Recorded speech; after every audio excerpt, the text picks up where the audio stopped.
En un rincón, donde las palabras danzan en el aire y las historias cobran vida, les damos la bienvenida al pie de la letra. Un programa excepcional que los invita a adentrarse a los fascinantes mundos de la literatura. No solo desmenuzaremos los elementos narrativos y literarios, sino que también nos embarcaremos en un viaje emocional explorando las complejidades humanas que emergen de estas páginas impresas. Bienvenidos a un espacio en donde las letras cobran vida.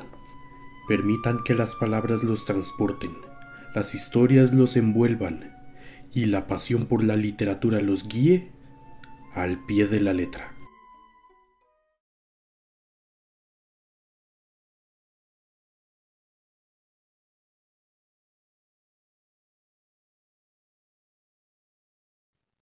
Estamos nuevamente aquí al pie de la letra, este programa que circula en las redes sociales de la Benemérita Biblioteca Nacional Miguel Obregón Lizano, en el que conversamos con diferentes personas invitadas alrededor de textos literarios y temas que tienen que ver con la cultura, con la literatura, con las bibliotecas. Aquí, entre los estantes de la Biblioteca Nacional, entre estos libros que nos acompañan. En esta ocasión tengo de invitada a la doctora Ivania Barbosa Leitón. Ivania Barbosa es colega en la Escuela de Estudios Generales de hace muchísimos años. Es una especialista en la narrativa centroamericana. Recuerdo algunas investigaciones alrededor de novela guatemalteca, novela hondureña, la novela de la bananera. Ahora está trabajando también una investigación alrededor de las madres y las no madres, sobre la maternidad en diferentes textos narrativos centroamericanos. Muy bienvenida, Ivania. Muchísimas gracias por estar aquí al pie de la letra, conversando. En esta ocasión, la propuesta es alrededor de esta escritora costarricense, Delia MacDonald. Pero a Delia MacDonald vamos a llegar dentro de un rato. Me interesa, para comenzar, Ivania, que nos contaras cuál ha sido tu experiencia de lectora, cómo es que llegas a la literatura, cómo es que ves o entendés los textos literarios.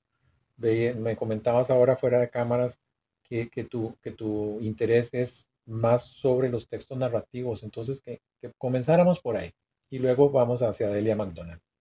Muchas gracias, Leonardo. Muchas gracias por el espacio aquí al pie de la letra, entre estos estantes que acogen muchos libros y que sostienen en el aire ese aroma a libros tan representativo de un espacio como es la biblioteca. Le agradezco muchísimo el espacio a la Biblioteca Nacional y al personal que hace este programa. Es interesante pensar en cómo llegué a la literatura. Mi madre me enseñó a leer con el famoso Paco y Lola, pero apenas terminé de leer Paco y Lola, el primer libro que llegó a mis manos fue Robinson Crusoe. Y de ahí vino una cadena de libros, pasando por Heidi, por Mujercitas, por una serie de obras que mi madre me llevaba, y leí efectivamente narrativa. Empecé desde la narrativa. La literatura y el proceso de lectura representaron para mí, lo reconozco en un nivel muy intimista, una burbuja en la que yo me encerraba y en la que hallé otros mundos posibles aparte de mi mundo infantil, de niña de campo, y de correrías por los potreros de la zona de donde soy originaria. Y entonces eso me llevó a encontrar burbujas en las que me iba insertando cada vez que tomaba una obra literaria. Con el caso de Delia MacDonald, que es el tema que vamos a conversar el día de hoy, yo conocí a Delia más como persona, como mujer, como amiga, que como escritora. Y esto data hace 20 años atrás.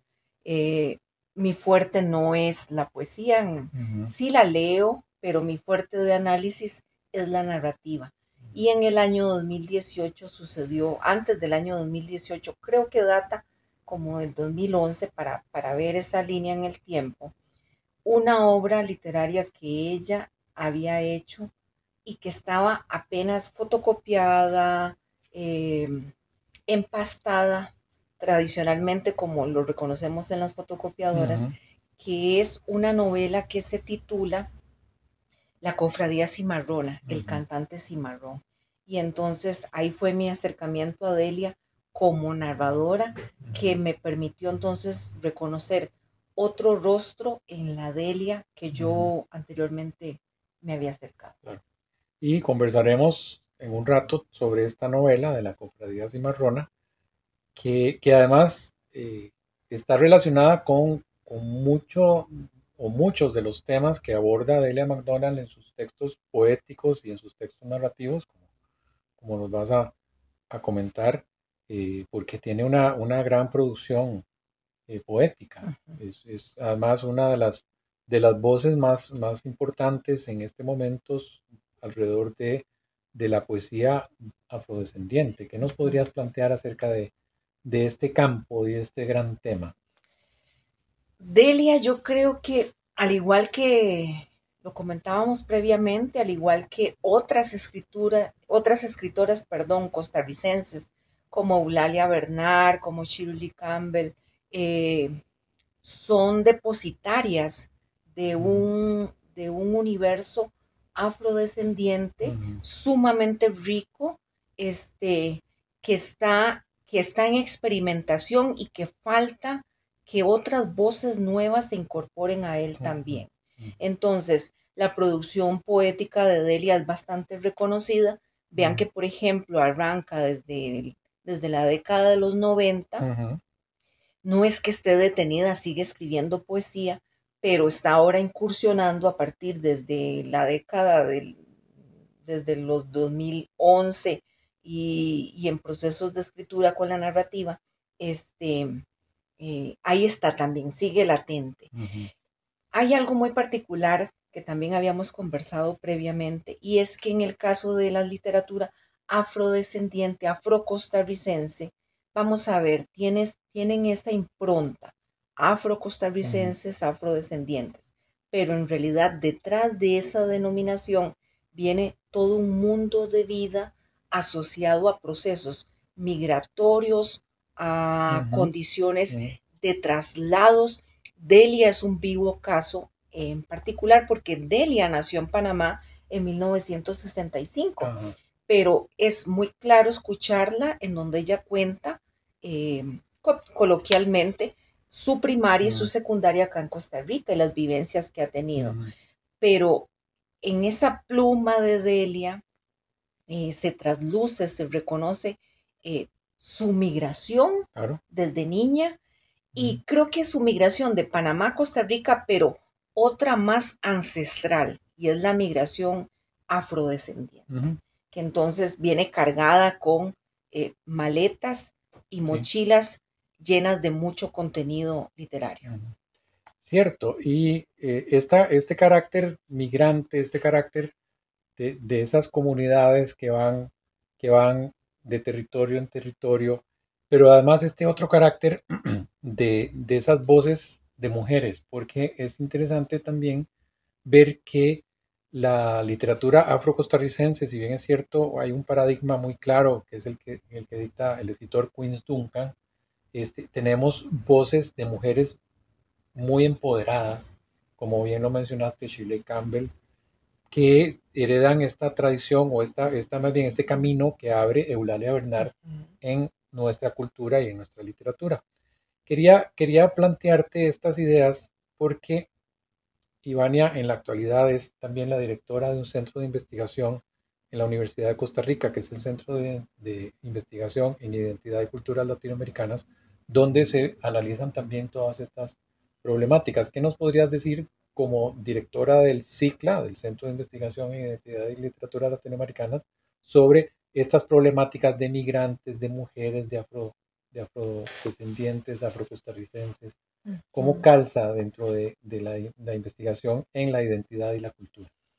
Bien, con respecto del CICLA, efectivamente estos procesos migratorios, bien sabemos que se manifiestan desde grupos que se movilizan, desde desplazamientos, pero con ellos también van sus identidades, Sí. el conjunto de una identidad particular, pero Ujú. también un sentido de colectividad. Ujú. Entonces, podemos perfectamente encender las pantallas de nuestros televisores y darnos cuenta que siguen estando estas movilizaciones en colectivo. Y Ujú. esa colectividad es una riqueza que va en un proceso de constante cambio, Ujú. tanto del espacio físico que se deja como los espacios físicos que se cruzan y a los espacios físicos a los que se llegan.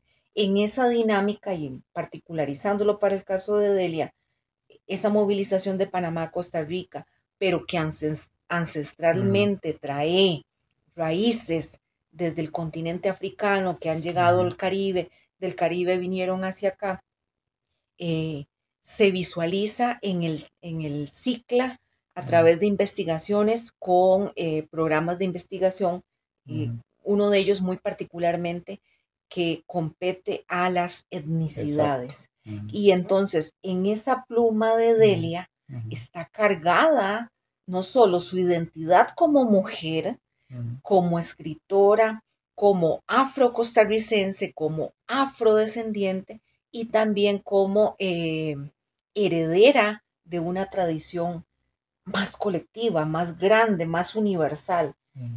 Y entonces ahí subyace todo ese proceso de escritura y de autorreconocimiento. Yo creo que aquí también Claro. cabe, a partir de ese camino valiosísimo que estableció Eulalia Bernard, autorreconocerse en su Ujú. figura de mujer, en su figura de escritura y poner en papel Claro. todo ese universo Porque es una construcción identitaria y es una identitaria. construcción cultural. Ujú. Vamos a hacer nuestra primera pausa. Continúen con nosotros después aquí al pie de la letra.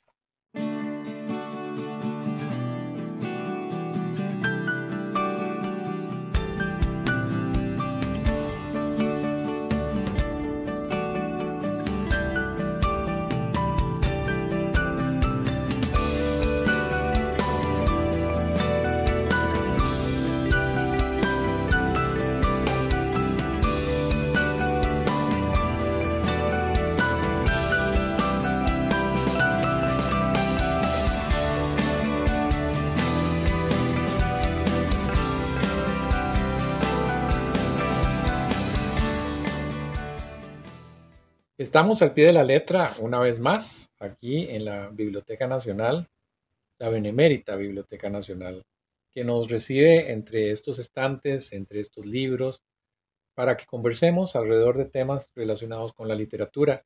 Y en esta ocasión estamos conversando con la doctora Ivania Barbosa Leitón, especialista en la narrativa centroamericana y una gran lectora y conocedora de la obra de Delia MacDonald Woollery, Woolery, Woolery. Woolery, que es una escritora, poeta, narradora, nacida en Panamá en 1965 y que luego se pasa a residir a Costa Rica. Tiene las dos nacionalidades. Veíamos en el primer segmento esta idea de las poblaciones migrantes que tienen esa condición de territorialidad diferente a la territorialidad que muchas personas tenemos, ¿no? Ese asunto de las fronteras y de los límites son diferentes para otras comunidades, son diferentes para otras identidades. Pues bien, Ivania, gracias por continuar con nosotros, gracias por la propuesta de conversar alrededor de Delia MacDonald y vemos que ella tiene una gran producción como poeta, pero que incursiona también en la narrativa. ¿Qué nos podrías plantear acerca de la obra de Delia MacDonald para luego que nos concentremos en su obra narrativa? A propósito de la mesa que se encuentra frente a nosotros, y da cuenta de mucha obra poética, efectivamente. Reconozco algunas obras, voy a Ujú. mencionar algunas: El séptimo círculo del obelisco, Sangre de madera y la lluvia es una piel, Pregoneros de la memoria, Instinto tribal, Ujú. Voces indelebles, Todas las voces que canta el mar. También está Palabras indelebles de poetas negras con Shirley Campbell, también una representante de la poesía afrodescendiente. Y en el 2018, aunque ya te había dicho anteriormente que el libro estaba gestado, la novela estaba gestada aproximadamente, llegó a mis manos en el 2011, gracias a que Delia me la compartió y me dijo, haz una primera lectura. Mentira, me sumergí en varias lecturas. En el 2018, Delia McDonald concursa por una beca en el Colegio de Costa Rica, que está adscrito al Ministerio de Cultura y Juventud, y felizmente obtiene la beca y contamos con la publicación de la obra en el 2018 con con un retrato emblemático de Fernando Carballo, por cierto. Y es este que está ahí, efectivamente. Y en estos momentos está por ser reeditada a través de la editorial de la Universidad Estatal a Distancia. Es una obra compleja, ya te dije que la empecé a conocer, creo que antes todavía del 2011, y tuve que hacer varias lecturas y varias lecturas. Yo llegué a publicar un artículo de esta novela y la novela estaba inédita. Entonces Delia me cedió el permiso y me dice, sí, puedes publicar el artículo, la obra es inédita, a pesar de que ya estaba inscrita con sus derechos de autoría y todo, pero en ese momento estaba entre dónde iba a ser publicada, con qué posibilidades económicas iba a publicar la novela. Es una novela que ya tiene un gancho y es que es la primera de una trilogía que se titula La Cofradía Cimarrona. Esta primera se llama El Cantante Cimarrón. La segunda está en proceso y se titula El Blues de la Naranja Azul, y la tercera se titula Aquele Quimbo también. Entonces, esa sería la trilogía. Y, perdón, Leonardo, voy a contarte algo. Vamos a ver, yo diría que una persona que escribe literatura está posicionada, tiene un carácter ubicuo, está en todo, está en todos los territorios, está en la humanidad entera, y su capacidad de escribir posiciona diversos espacios, grupos humanos, subjetividades, y a veces no precisamente implica una idea de nación o de alguna nacionalidad en particular. Yo creo que con la novela El Cantante Cimarrón, Delia, que echa la mirada a un ejercicio de memoria muy particular de la época colonial del siglo XVI en Veraguas, que son territorios entre Colombia, Panamá y las costas atlánticas,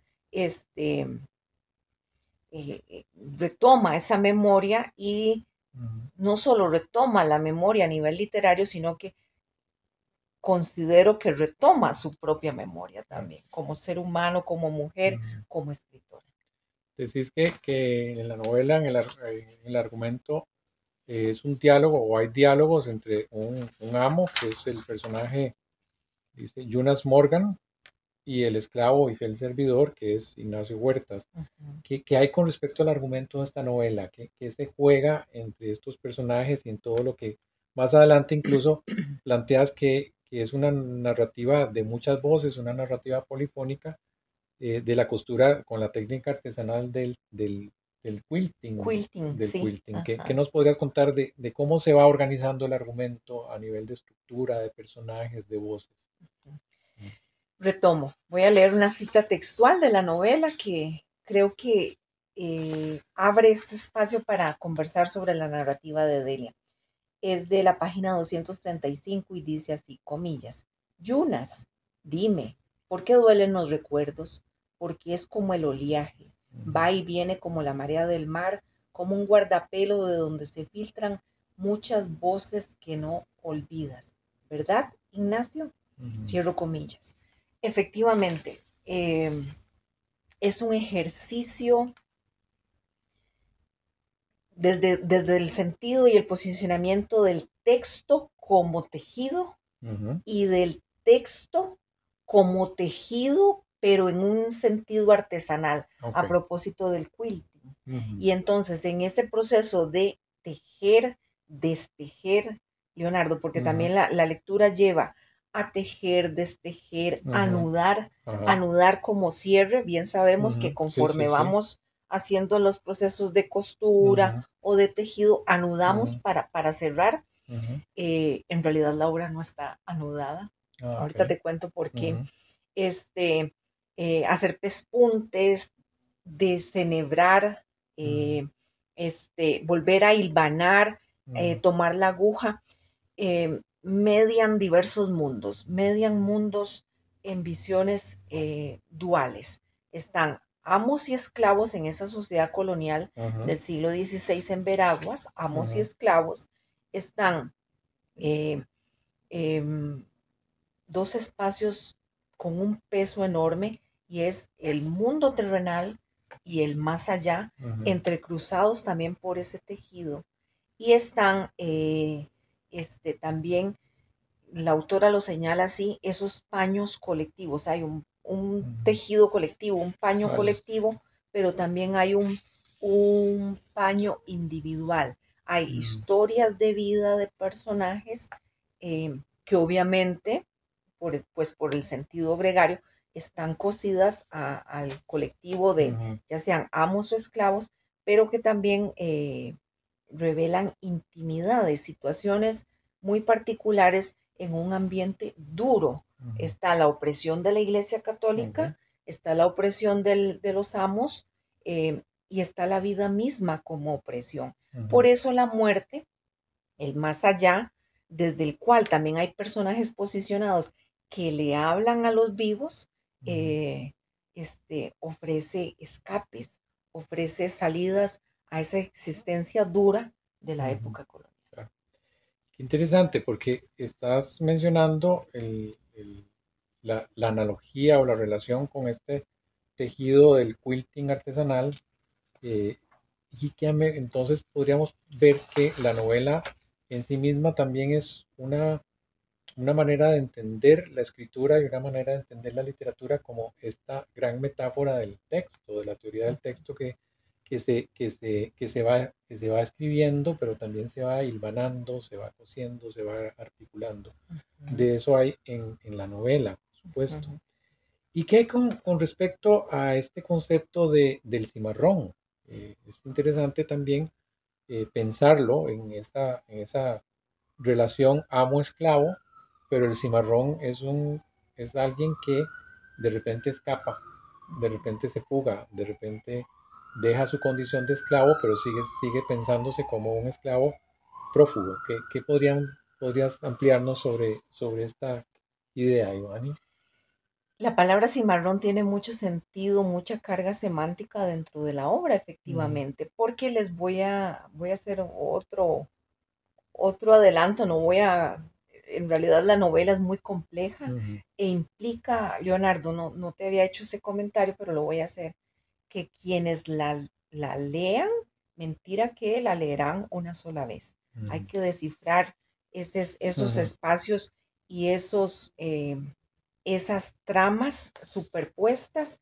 A veces van horizontalmente, a Ujú. veces se sobrepone una a la otra y a veces una que estaba en las primeras páginas la retomas más Ujú. adelante y tenés que establecer las relaciones entre los personajes y las historias que subyacen ahí. Con el cimarrón sucede algo muy particular. Hay una relación entre amo y esclavo Ujú. eh, y esa relación de el amo y esclavo está por traspasar el mundo terrenal para el más allá. Y en Ujú. ese sentido, es reconocer cómo los cimarrones en la obra tienen las tretas, las habilidades, que Ujú. incluso anteriormente me habías comentado, la noción de cimarrón, esa noción de rebeldía Ujú. colocada desde un mundo occidental que veía Ujú. en los habitantes de esa periferia los díscolos, los Ujú. rebeldes, Ujú. los insurrectos, los que hay que castigar, los que Ujú. hay que hacerles ver eh, con latigazos cómo deben comportarse en ese mundo colonial. Ujú. Entonces, ese cimarrón em, tiene tretas. Y Claro, una de las claro. tantas tretas es el Ujú, tejido. ujú, Y el tejido le ujú, permite dominar, ujú, vamos a ver, el tejido le permite dominar su propia construcción como ser humano, ujú, cimarrón y rebelde, y ujú, la construcción del colectivo que también sabe cómo eh, sabotear, cómo socavar las, ujú. las, las normas impuestas por una iglesia católica y por los Claro. amos españoles Ujú. y blancos que los dominan. Qué interesante. Estuvimos hace algunos programas conversando acerca de la novela Limón Blues de Ana Cristina Rossi, que también trabaja el tema de la comunidad afrodescendiente, pero ahora en esta otra oportunidad con esta idea del cimarrón, podríamos pensar que este personaje es una parte de ese gran todo que es la comunidad afrodescendiente que en algún momento vive esos procesos de segregación o vive esos procesos de exclusión.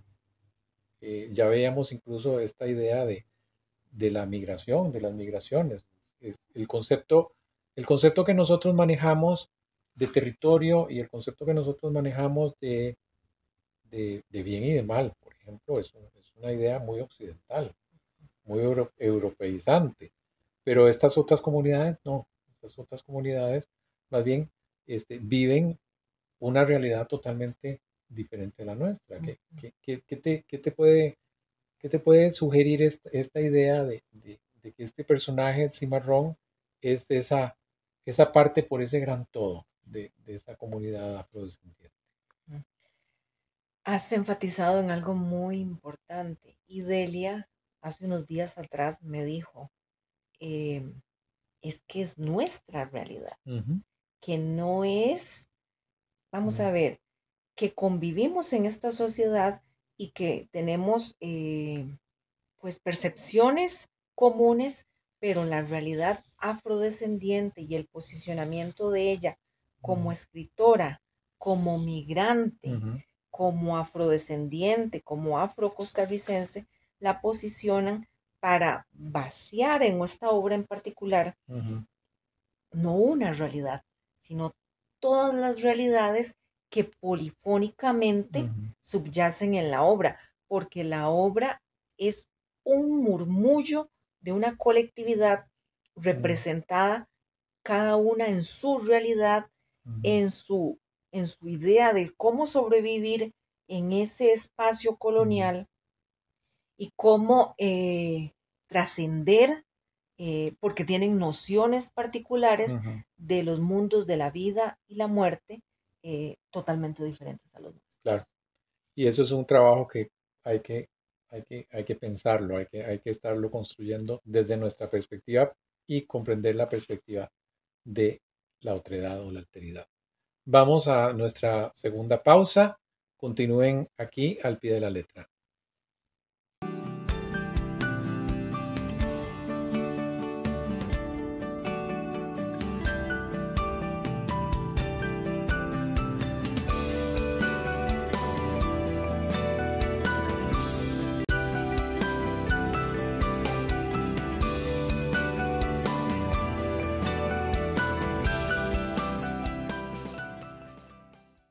Estamos al pie de la letra, esta vez conversando con Ivania Barbosa alrededor de esta gran escritora costarricense, Delia MacDonald, que Ivania nos está abriendo apenas un portillo para ingresar a su obra poética y su obra narrativa. Y estábamos conversando alrededor de la narrativa de Delia MacDonald. Ivania, ¿qué más nos puedes plantear? Bueno, ya al cierre retomo que en el cantante cimarrón, la cofradía cimarrona, las mujeres son claves en la construcción Ujú, del tejido y de ese tejido que posiciona la transición vida-muerte y que juegan también con la labilidad del mundo oscuro de los muertos y el atribulado transitar por la vida terrenal, casualmente de esa cofradía cimarrona, de esa rebeldía. Pero las mujeres, por tradición, serían las encargadas de coser, hilar, bordar, cortar, descoser esos trozos de la existencia de la cofradía. Y a propósito de las mujeres, ya yo lo había mencionado anteriormente, y para invitarlos, porque yo siento que la cofradía cimarrón, el cantante cimarrón, es un gancho de, vamos a ver, de unos platos fuertes que está por servirnos Delia, que serían su trilogía. La segunda obra literaria, que sé que está en ciernes, tiene un nombre sumamente sugestivo. Sí. Se llama El Blues de la Naranja Azul.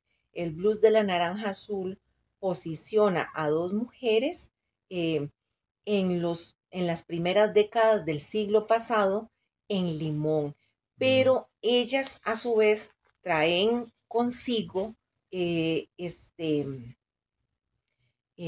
personajes cinematográficos estadounidenses a esa vida afrolimonense y lo está construyendo la obra de forma tal que trabaja con voz en off, con escenografía, con términos cinematográficos como corte, acción, la voz en off y que le permite generar el continuum de esta obra del cantante cimarrón, la cofradía cimarrona, el continuum para posicionarse y contar lo que Delia ha denominado el inicio de una historia propia. Claro. Y entonces que nos va a llevar a su tercera obra. Invitarles a leer las obras de Delia. Su corpus poético es sumamente valioso, rico, Sí, reconocido, sí. pero el gancho, al menos desde mi postura, que me atrae enormemente la narrativa, está dada con esta obra y estoy a la expectativa de conocer el Blues de la Naranja Por Azul. supuesto. Ajá. Y por último, la tercera, que sería Aquel Equimbo, que significa, en palabras de Delia, aquí estamos. Que es un posicionamiento un posicionamiento político e identitario también. Y traías también un fragmento de un poema para compartir con nuestro público. Voy cerrando. Tengo una frase también tomada de la novela y dice así, comillas, para morir siempre es necesario tener algo que recordar. Entonces todo esto va enraizado con un asunto de memoria. Y voy a cerrar con el poema, el número 11 del libro, Palabras indelebles de poetas negras, y dice así, comillas, como todas las negras, mis tías saben coser. Por las tardes construían vestidos e ilusiones de los relatos de las colchas, y a veces, igual que yo, oyen voces. Es el hilo con que tejieron sus vidas, comillas. Agradezco a Delia.